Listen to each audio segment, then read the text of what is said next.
Dans la vie, il y a des moments où une personne en qui nous avions confiance et sur qui nous comptions nous quitte soudainement, et tout devient sombre. Nous nous sentons perdus, ne sachant que faire ni où aller.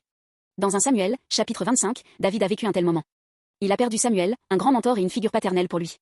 Samuel était celui qui lui avait transmis la volonté de Dieu de l'oindre comme roi et l'avait guidé sur ce chemin. Mais maintenant, Samuel n'était plus là, et David était pourchassé par le roi Saul, forcé d'errer dans le désert.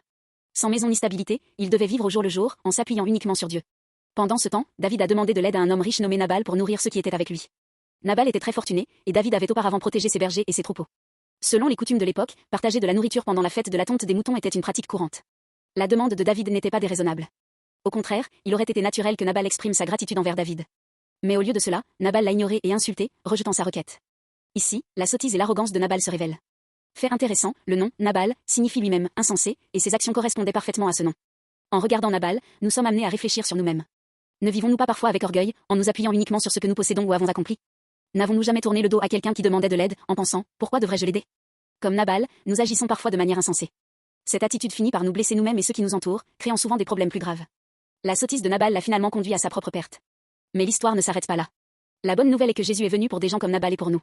Nous avons vécu avec orgueil, rejetant parfois la main tendue, mais Jésus ne nous a pas abandonnés. Tout comme David a été insulté par Nabal, nous avons ignoré et repoussé l'amour de Dieu. Mais au lieu de nous condamner ou de nous punir, Jésus a pris nos fautes sur lui.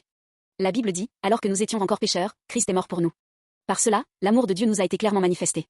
Le sacrifice de Jésus nous aide à abandonner notre orgueil et à revenir à la chaleur de son amour. L'orgueil est le début de la sottise, et il peut ruiner notre vie. Mais Jésus a construit un pont pour nous, malgré nos défauts.